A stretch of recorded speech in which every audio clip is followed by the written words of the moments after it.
a 3 hour and 15-minute tour, Guardsy tells me. We're out at 6:15 for Minnesota Wild Hockey. Speaking of the Wild, the general manager of that juggernaut is scheduled to join us at the top of the 5 o'clock hour of the program. Alec Lewis will join at about 4:30 or so. I already have one of my, I think, trying to get Garen going questions ready. Oh, really? It's going to be related to, should I say it? Well, no, he's got spies. Yeah, I probably shouldn't say it. He will doesn't text him listen, right away. But somebody will. Yeah, Fallness will text him right exactly. away. I'll hold on to it and see if Any text from Fallness today, by the way, acknowledging that we're having the general manager, I guess president of Hockey Ops, that's his title. No. The president on the show tonight? That's interesting. I guess that is his title, isn't it? Is it VP or president? President. It is president. Yeah, okay. President of Hockey Operations. He didn't have to worry about a Falvey kind of thing, does he? Because Falvey was promoted to president. Actually, the business guy. Right? Yeah. I don't think Garen's got any business responsibilities, and I don't sense he wants any of them. No, I don't think he does either, unless Craig Leopold's brother or sister tries to take the team over like Tom Pohlad did, and then everything changes. But I think Craig's got a pretty good handle on the franchise. Speaking of Tom Pohlad, let me make this official so there's no misunderstanding, no confusion. I don't want to read another or hear another story or commentary that tells me this Pohlad seems pretty sharp. He's already disqualified himself from being called sharp with his pathetic, patronizing, condescending little lecture about, I really wish we could get off this payroll thing. Right. Do you think most of the population also wouldn't like to get off of this silly payroll thing? What world, honest to God, what world do these folks live in? How do they think they can dictate at this point? He just got done saying when he took the job, got a lot of mending to do. Right. It's a lot of misunderstanding. We've made a mess of it. And now he's already apparently invested enough and defensive enough that how many weeks into it, he's sending that message to reporters. I talked about it briefly yesterday, but it's like, what are you doing? I really, we got to get off this payroll thing. It'd be nice if we could just move on. You don't get to decide that for us. You can decide it for yourself. But again, doesn't acknowledge the reason that there might be an unhealthy obsession with it, because the Pohlads have had an unhealthy obsession with it. So now I'm sick of hearing that. Every time one of these reporters wants to talk about payroll stuff, they're down $30 million from last year. What was the Gleeman tweet late last week? In fact, he's going to join us in studio tomorrow, correct? 4:30. Which I'm looking forward to. Didn't he say recently, I got to find the tweet to be accurate, that our payroll numbers now, in some ways, if you factor in the marketplace, yes, are commensurate with some of the Metrodome days. Didn't he say that? Yes, he has said that a couple of different times now. So, yep. I know you want us, Tommy, to ignore that because you're tired of hearing it, but you have two choices. Either do something about it or accept that it's never going to end. In fact, it might be that from this point forward, all the way through spring training, which is right around the corner, we have a Minnesota Twins Tom Pohlad nugget of the day. We might include some payroll tracker nugget every bleeping day at a given time. We know it's not. Oh, my God. What I liked about that whole exchange was just get back to us in September and see if we're playing competitive baseball. Right. Like, okay, what if we're not? What if you aren't? You haven't been for much of the last 3 or 4 years. And the 1 year that you did play into October, that Derek Falvey even talked about in his exit interview, you hear Derek and Rocco talk about those days in Minneapolis, and Rocco says he can't, hear himself think in the dugout, and Falvey says the hair is standing up on his arms just thinking about it 3 years ago. Like, that was one time we didn't talk about the payroll because it was commiserate with a pretty good team, and he actually spent, and then you cut it by 30. Speaking of culture chasms, do we have one playing out in front of our eyes in real time in Big Ten men's basketball? What do you mean? Well, University of Michigan, with an upstart coach named Dusty May, right? Yep. Is on the map. Aren't they ranked like third or fourth in the country right now? Yes, they've been in the top 5 pretty much all year. They just knocked off legendary head coach Tom Izzo, who's coming to the barn on Wednesday. Good point. And the Michigan State Spartans. I think that game was in Ann Arbor, if I'm not mistaken. But you can double check for me. I'm not sure. Most recent appearance. It was over the weekend, wasn't it? Yes, I think that was in East Lansing. That was East Lansing. Okay, fair enough. Well, apparently there were a couple of chippy plays. At least the accusation was a couple chippy plays by the Spartans, including one trip. And one of the Jackals, smelling blood, God bless him, because he was right, asked an open-ended question of Dusty May. And it takes him a little while to get there, but let's listen to what Dusty had to say post-game about the legendary Michigan State Spartans. At least the coach is certainly legendary. That program has been very good for a very long time. There was a play where Fears appeared to trip Yaxel. Is that beyond... Appeared? Or did trip Yaxel. It was an illusion, right? Right. I apologize. And then... No, that's right. I don't mean to. But... I apologize more than... No, you're good. That seems like beyond basketball, I guess. Beyond a basketball play. Is that something the Big Ten should look at? I think there are several plays that are very dangerous, and I am incredibly proud of our guys for the responses they had to some of those situations. Incredibly proud for their self-control, their restraint, and their impulse control. I'll leave it at that. Tony? Maybe not. But they're not isolated incidents. Not isolated incidents. Yeah. I kind of want to go more on that. The film's there. 40 minutes of it. It's not hard to find. Have you reached out to their staff? It's not hard to find. Have you reached out to their staff? I have not reached out to their staff, no. Okay. Go back to my original. I love it. Juicy. I mean, you're not supposed to mess with the legend. It's true. By the way, my sources say the legend heard about that response from Dusty May and had a couple comments of his own. Now let's listen to Tom Izzo's rejoinder.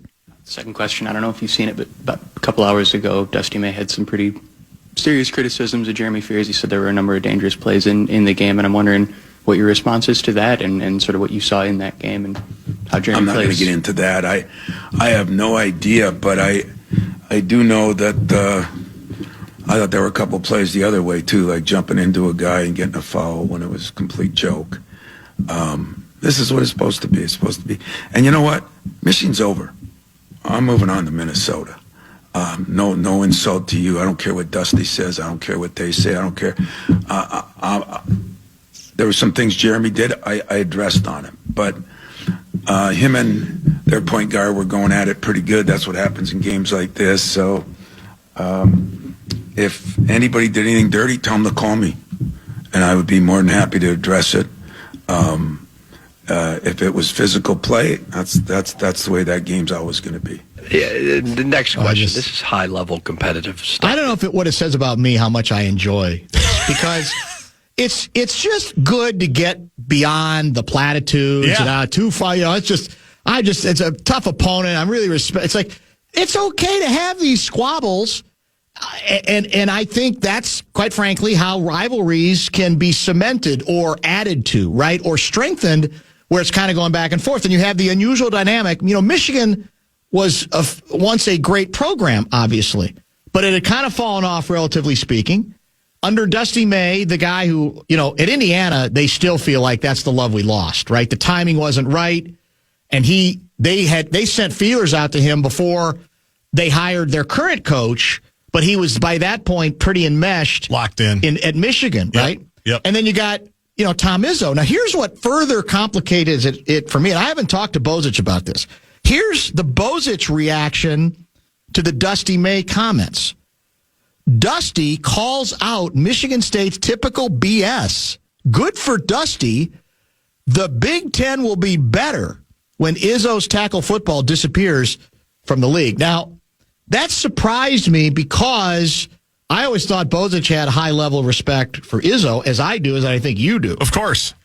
I'm not sure. I guess I'd have to see more evidence of that, because I have tended to view the Michigan State approach under Izzo as, yes, strong, physically, tough, But I never thought of it as dirty or incredibly cheap all the time. I just thought, and frankly, as somebody, there are days where I get tired of it being so easy for people to score or to get to the basket. I kind of liked the team that said, we're going to grind you, and we're going to see, because that's our strength, and we're going to see we're going to test you that way, and we're going to see if you can handle it. So it's interesting how these dynamics are playing out, and it seems like a lot of people are already taking sides. Now, on your view of Michigan State, I would say in Big Ten circles, you are in the minority. In the minority, okay. Because familiarity breeds contempt, right? And when you're at the top of the hill, like Michigan State has been, literally since I've been in middle school, I remember watching Tom Izzo's first season at Michigan State at the barn when I'm going to Southview Middle School. That's how long the guy has been there. There's no doubt the perception that they get away. It's not that it's cheap necessarily, but that they get to play physical. They get to dictate the terms. They get to do whatever. What's a call for them is not a call for others. Do you hate them as much as you hate OKC? Is that, so you're saying they're the OKC of college football? No, but you heard Izzo even say, guy throwing himself in with no plan to get a foul. So now I kind of like Izzo because that's not ethical basketball. No. I mean, it's just, but the overarching thing is, I agree with you. I think it's good to have the back and forth. And by the way, I love it. Sunday, March 8th at 4:30 Central in Ann Arbor. Final game of the regular season on CBS. So is Michigan in first place in the conference right now? Are they ahead of the Spartans? I would think. I'll pull it up because Purdue's dropped a couple of games as well. Purdue, we always forget about Purdue, even though they've been number one at times this season. I don't know the standings for sure. I will pull them up here. As you pull those up, we got a lot of good texts are coming in on this subject and many others. Bradshaw and Brad KFAN text line 64686. Bill Guerin in 45 minutes and Alec Lewis to get to some of his reporting and analysis on the postmortem on the Kwesi run. Very curious to talk to him as well. Michigan is 10-1. Illinois 10-1. They just beat Nebraska. I forgot about Illinois. Nebraska's 9-2. Michigan State 9-2. Purdue 8-3. Wisconsin 8-3. I will tell you. Now I don't know. I haven't seen enough of these teams to say, well, this is a year where a lot of Big Ten teams could make a run. But I will say the top of the Big Ten right now looks pretty rich, at least it's really good within the conference, right? There's some nice things setting up, right? The rest of the season, given how close those teams all are, and all those teams have looked good. And what's, of course, changed is Nebraska has finally come out of nowhere, right? That's a big piece of this, is that they look... we didn't have... I don't know if I was on the air. The Minnesota... in Nebraska game, I will say that what impressed me about that Nebraska team is the ball movement and the unselfishness. Oh, yeah. I mean, we talk about it all the time. It becomes trite where you almost you hear it so much you don't even trust that it means anything anymore. But I think even by unselfishness standards, what I saw there was incredible symphonic basketball and great movement. And nobody seemed to care who scored, right? And they did that very effectively, especially as they took over that game in the second half. But I'm just saying in general, that seems to be the Hoiberg style. He's finally kind of, found his rhythm, I think, at Nebraska after being hideous, right? His first several years, his record was well under 500. Wasn't good. He was on the hot seat as recently as last year. As recently as last year. He had to make the tournament, and they did. By the way, he is also fitting right in with Big Ten coaches because after they lost to Illinois this week, he did... Is complain the right word? Probably. Or at least discuss the fact that it's hard to run their offense when you're being grabbed. Oh. And you can't really was that move. With? They just lost to Illinois. Illinois, okay. Yeah. Another rugged, rough and tumble. So it's February. Everybody's pissed. Doing it. So everybody's mad. It's a long season, and it's all coming down to the wire. Rudy fumbles, Nas tumbles, Giannis humbles, Wolves in 5. You got a lot of those coming in. I should have saved some of the other ones because they're all really, really, really, really good. Oh, I'm going to have to star this one. This one sounds juicy. Are we going to 27? Probably shouldn't, or should we? Is that... Because I did go long here. Yeah, either way. Let's go ahead and break now. Okay. Let's make it a late break. We'll get our bonus bucks in. We'll have a shorty, and then we'll prepare for Alec Lewis. The Fan wants to give you a shot to win your bonus bucks. It is our national cash contest, and pay is the keyword for the 4 o'clock hour. Go to KFAN.com and enter the keyword pay. The Fan. One and only Monster Jam rolls back into U.S. Bank Stadium this weekend, February 7th and 8th. We've got your tickets. Check out the contest page, KFAN.com, to see how you could win 4 of them to the Feb 7 show. KFAN.com, keyword contests.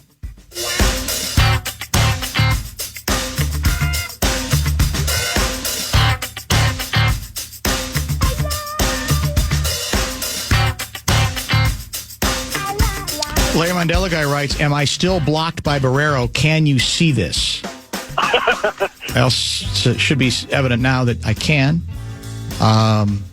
Good work by Brett Blakemore to locate the Larry Mandela guy number, because I did accidentally block him. Sometimes I just get on a kind of a blocking siege. A binge block. And yep, I went so fast that I'm going, wait a minute, I just blocked Larry Mandela guy. We've got to reverse that or he will not survive it. Well, he's resilient, though. He would have just gone to KFAN.com. He would have gone to Twitter. He would have found a way. He's got both of our emails, so he would have figured it out. Here comes the sports abyss. Is the package big enough for Giannis? Will Guerin bring back Italian sausage for fallness? Wolves in 5. On Kwesi versus KOC, what's the quote? Yesterday I was lying. Now I'm telling the truth. It's the famous promoter, the old promoter, Bob Arum, who tried to steal the Wolves and bring them to New Orleans for Top Rank. If you recall, he got caught in a lie. This was boxing related. And it may have been the most honest quote about lying ever. Yesterday I was lying. Today I'm telling the truth. Yeah. Can't argue with it. Isn't that true? What else do we have here that got my attention? Is it a coincidence that Draymond went to Michigan State? Izzo has been a fraud for at least a decade. Okay. I know that's fashionable, and it's easy, but it's had a pretty damn good run, man. And and maybe it's the old deal. People get tired of the same face. Yeah, familiarity breeds contempt for sure. Stuff. I mean, come on, man. In the last 6 hours, the biggest movement in Giannis on the prediction markets is a rise in the odds that the Heat get him. Not huge movement, but a rise of 6%. Bulls rising 2%. The Bulls? Wolves have been flat. What do you mean? So far today in that regard. Bring gas. I still think it's less likely. I mean, it's less than 50-50 that he ends up with the team, with the Wolves, because I think there's a real good chance that he just doesn't get traded. Because it's a tricky proposition. You have to feel like, is it not fair to say you can't do that, even if you acknowledge the obvious? You have to do due diligence on a 2-time MVP and a world champion already in Giannis. You have to determine that at the end of whatever the deal we're doing, we believe we are a better team in the next, if we're not going to say 3 months, 3 years, than you were before you made the deal. Correct? Yes, otherwise you can't do it. And that's where you go back to, okay, I'll tweak. And it'll be subtle moves that might surprise you, because we think there's a couple of players that we can get our hands on, et cetera. My assumption was that the kid's center would have to be part of the deal. Berenger? Which, again, I hate, but you're going to have to give up something to get something. You're going to, and so it's either going to be, you don't have draft picks, but he represents one because he's so new. You might as well be a draft pick because he's just in his first year, correct? Exactly right. And he's considered a guy who down the road might well be really, really, really good. And it already looks like he's got a chance to be exactly that. I like him. Yep, I like him. Dan, you remember when they drafted Addison, there was a close-up on KOC and Kwesi where Kevin was saying to Kwesi, almost in amazement, you stuck to the deal. Early indications. Stuck to the plan. Of a chasm, maybe. Yeah, absolutely. Signs of exactly that. And look, I'm not here to defend all aspects of the Kwesi run. I'm not. I really am not.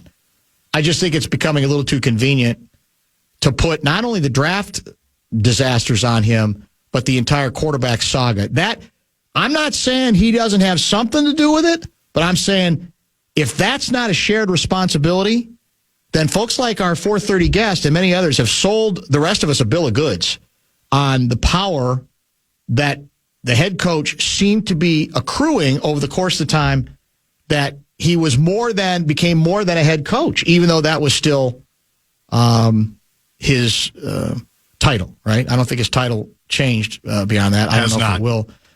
Is there any chance we can steal Broncos guy who used to be here? Is it Peyton? George Payton? Yeah.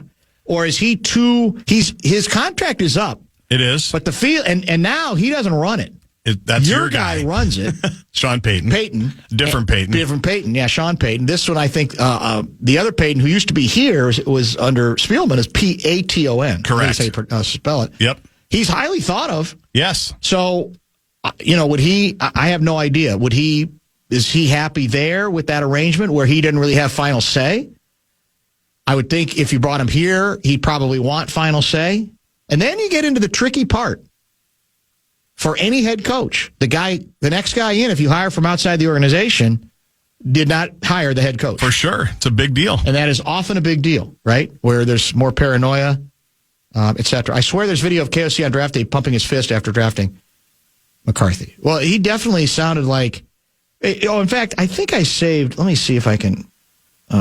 before we get to the bottom of the hour pause, I think I saved this one. That is the beauty of the very controversial stance of releasing like everything from the war room or the post-game locker room speeches.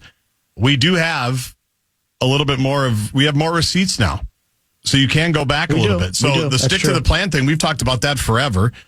We know that KOC liked when they traded up to get Dallas Turner. Yeah. That's still a meme that gets played all the time. And then the KOC call to JJ where he says, maybe we'll have to find that, where he says, just like we talked about at the Combine, let's go do some stuff. Ryan in Minnetonka, if KOC got his guy, why did the Vikings offer King's ransom for Drake May? I think we all know KOC was speaking with all the usual cliches and supporting the move in the QB.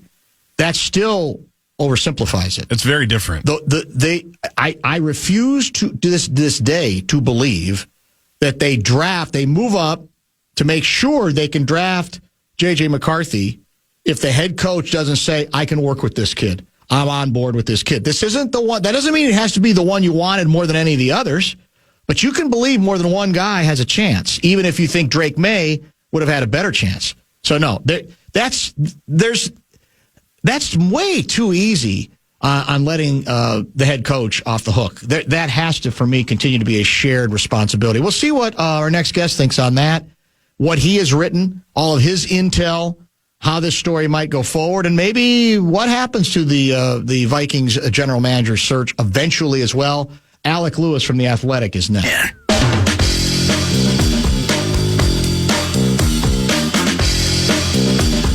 Tweet that. Did you see the game? Purple Pride, Purple Pride. Thank you, everybody, for coming here. Alec Lewis covers the National Football League and the Minnesota Vikings for The Athletic. He joins us now via the Connecticut Water Systems hotline. Welcome back to the program. I want to drill down. There's a million directions to go, and you've written about a lot of sort of the post-mortem in the wake of the news that Kwesi had been dismissed. I want to spend a decent amount of our time drilling down on one aspect of it, the quarterback part of it, because the draft numbers largely speak for themselves. It's hard to argue with the relative lack of success and in some cases spectacular failure. You could even argue about some of the decisions to move down in the draft, blah, blah, blah. So if that's a semi-given where I don't really think there's that much to debate, the quarterback part is what's starting to both intrigue me and annoy me, because locally, but maybe even more nationally, I'm getting more and more of a vibe that this is yet another example of the guy who gets dismissed, and for some legit reasons, gets blamed not only for the stuff that he should be blamed for, but some stuff that is a lot more complicated in which the responsibility might be very much more shared. So you tell me what's fair regarding the quarterback mishap, at least as it has played out to this point, post-Darnold, to put in Kwesi's lap, and where you think we can't ever get away from the fact that KOC is very much, his fingerprints are very much involved with that part of the story as well.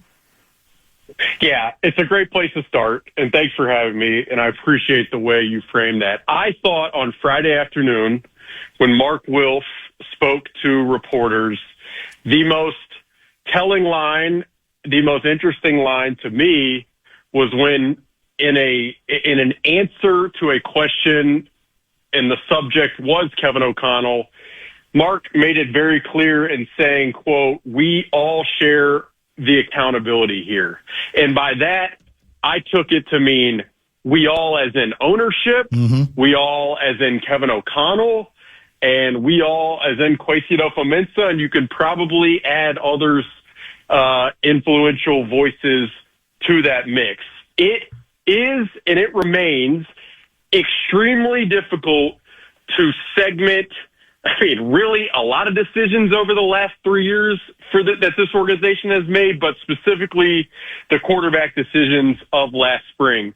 I have said this. I said this on my podcast earlier today, and I think it's important. If you go back and look at the Sam Darnold situation before the last two games, my colleague at The Athletic, Diana Rossini, quoted a source saying, "We absolutely want Sam Darnold to be back in 2025. And then after those two games that ended the 2024 season, all of the conversation from folks internally, from everyone, was Sam Darnold has earned the right to be a free agent.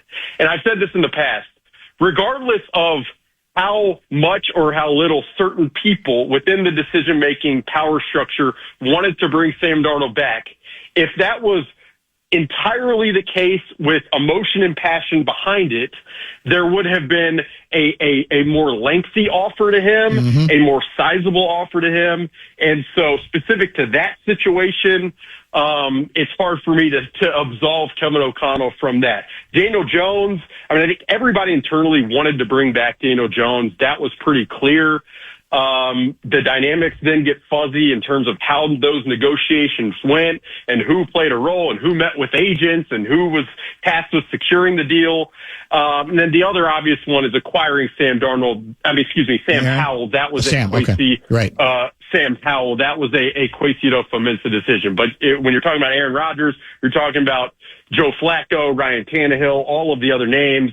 It is as murky with those guys as it is with the others, and it's why I've said to absolve Kevin O'Connell, who has been heralded as the focal point guard on quarterback decision making for this organization, would not be accurate in the in being revisionist of the entire process. I couldn't agree with you more, and I think that's the key to this thing if we're going to be rational about it moving forward. Now, I'll ask you, and again, some of this might stay in the murky category, but to me, that's kind of where it should stay rather than these declarations. And frankly, some of them are coming nationally, not so much locally, that, well, no. I mean, Kwesi really wanted to double down on JJ, and KOC wasn't quite sure. Let's go back to a different question. Do you have any indication to believe that Kwesi, or let's say KOC, tried to persuade Kwesi to say, all right, we can't do 3 years, $100 million on Darnold. I get that. But maybe we should franchise him despite the way it finished.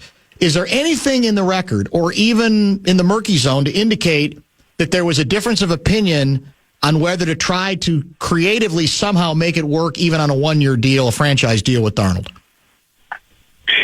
Yes, I do. I mean, I would say I do think there were perspectives among, some of the coaching staff that would lead you to believe that some were more pushed to the side of the coin of believing that bringing Sam back, for at least in the short term, was a sensible path. But it's difficult to litigate because, I mean, I was never of the camp or of the belief that bringing Sam Darnold back in the short term was going to be possible. I didn't feel like that was going to be possible in terms of negotiations with Sam. Right. I didn't feel like that was going to be possible in terms of how it would sit with J.J. McCarthy and his representative. And so, when you factor all of these dynamics into what that decision was, It's really hard to parse. I just come back to the point that if Kevin O'Connell specifically believed that Sam Darnold should be his franchise quarterback for years on end, then obviously there would have been a more aggressive offer that did not come. Yeah, that's what I can't get past that very point, because you guys have told us forever that O'Connell, over the course of time he's come here, has solidified his power and was given greater responsibility than just the title of coach. That's not me saying he ran everything, but that it was more than just a coach, and that there was a lot of deferring going on because of his his alleged quarterback expertise.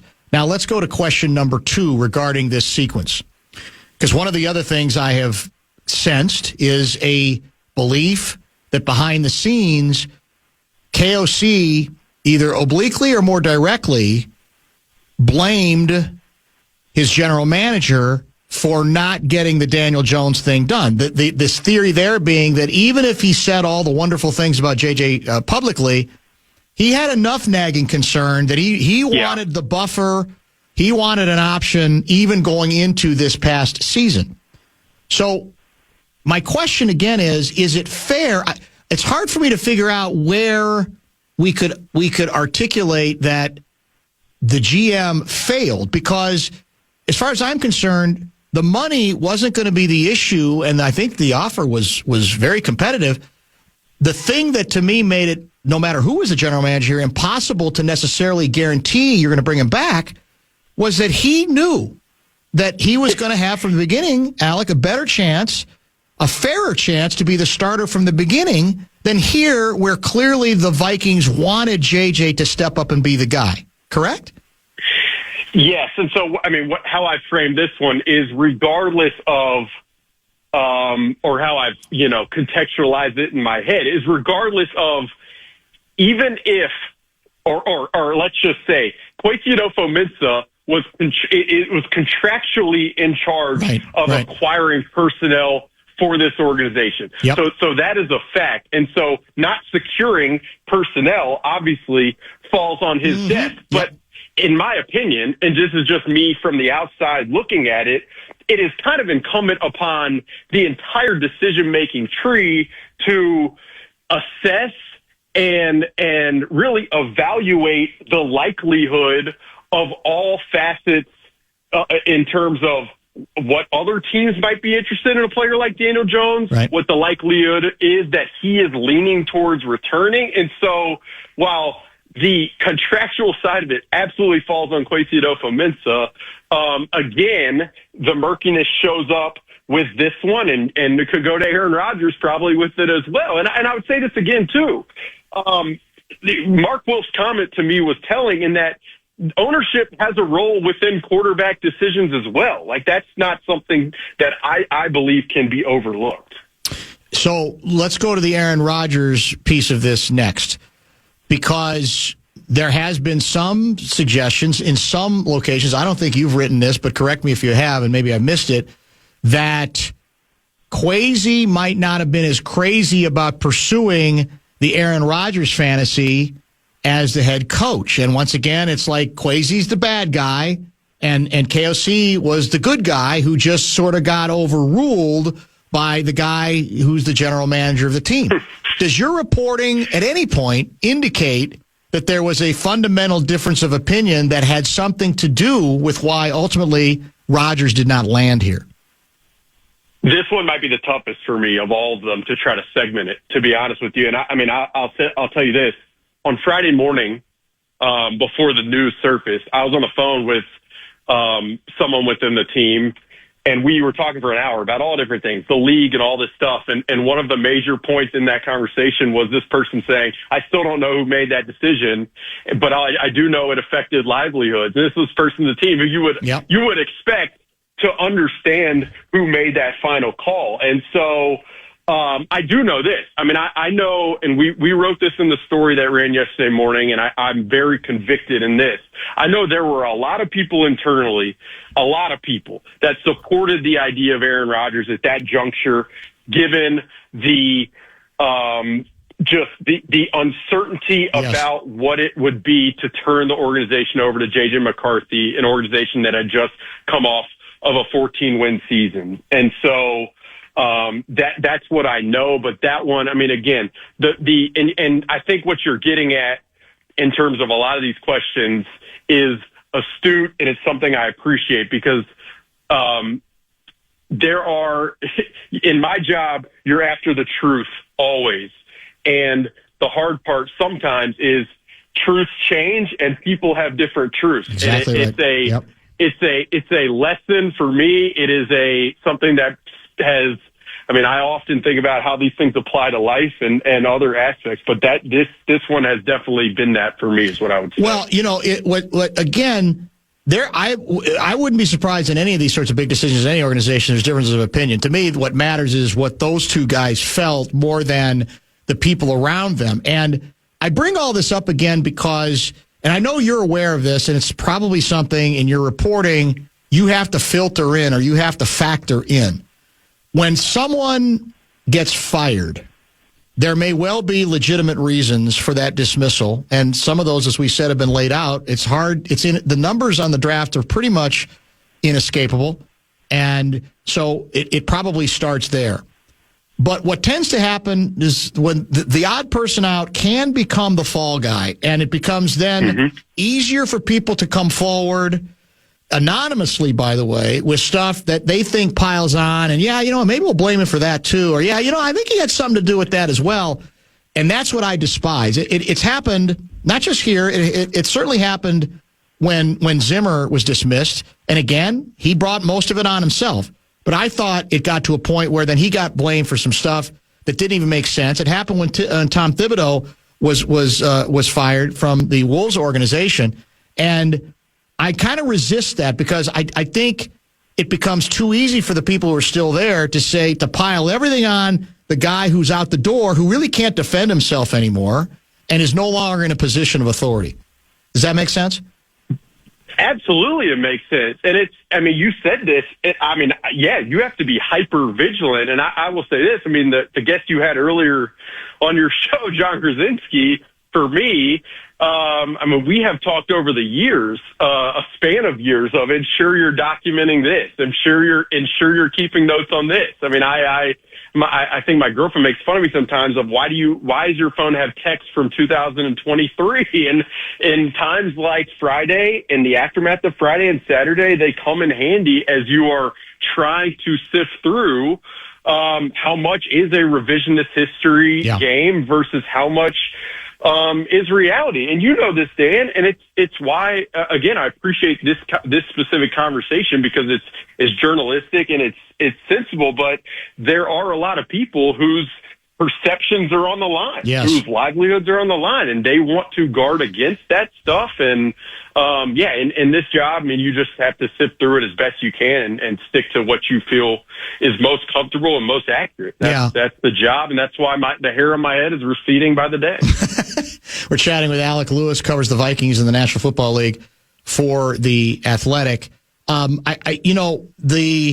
The work ethic part of this, which you've touched on and some other reporters have, I'm torn on how hard to go at Kwesi on this for his being unconventional, because everything about his resume suggested we were patting ourselves on the back for him being quirky and unconventional in that regard. And it's almost like now you're going to act surprised that over a period of time you found out that maybe he did more stuff in the room or and looking at spreadsheets.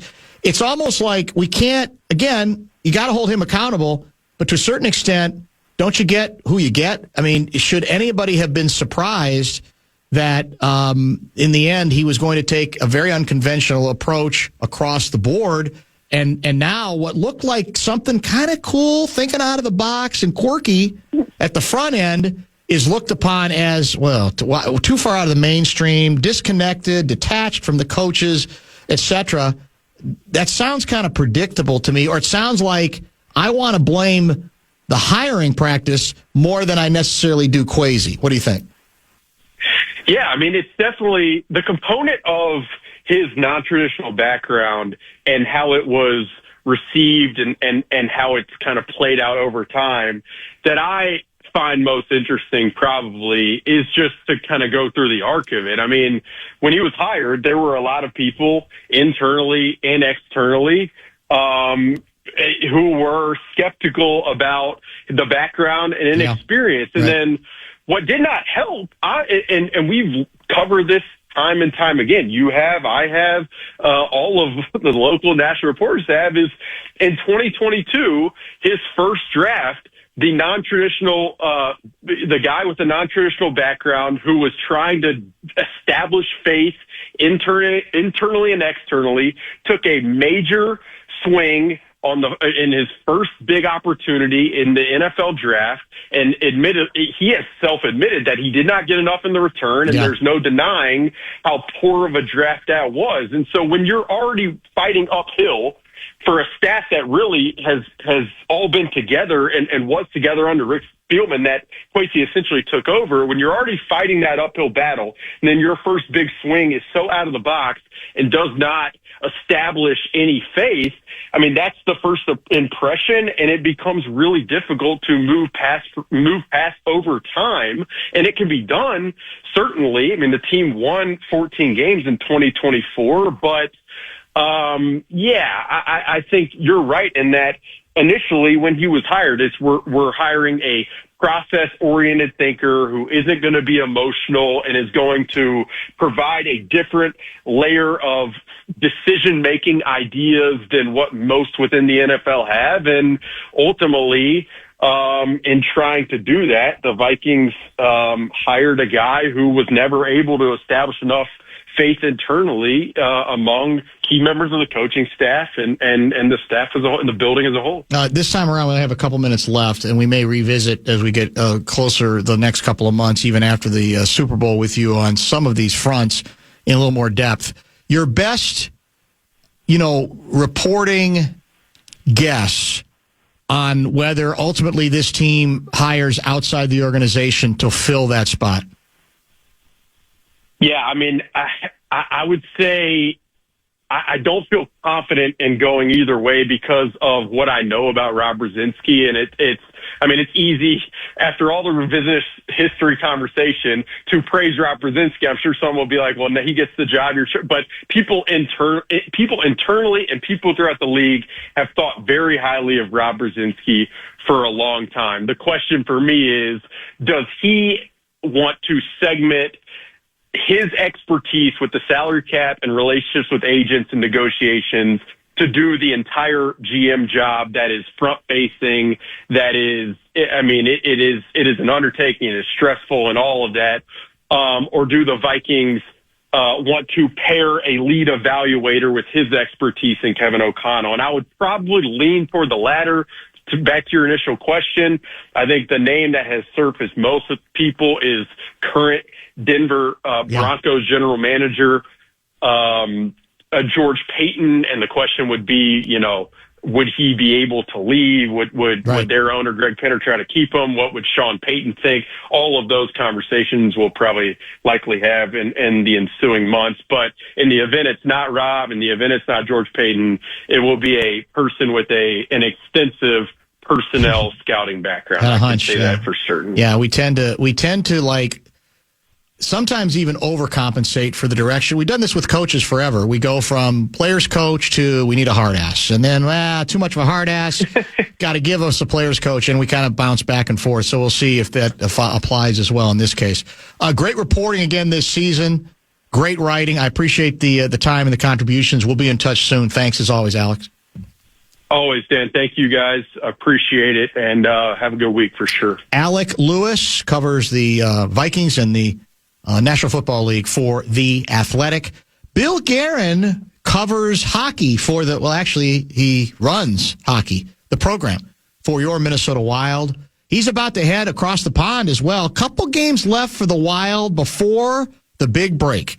We'll talk to him about the state of his club, how much closer he is to making that one more big deal, and how much he is looking forward to the Olympic experience across the pond in Italy. He is next.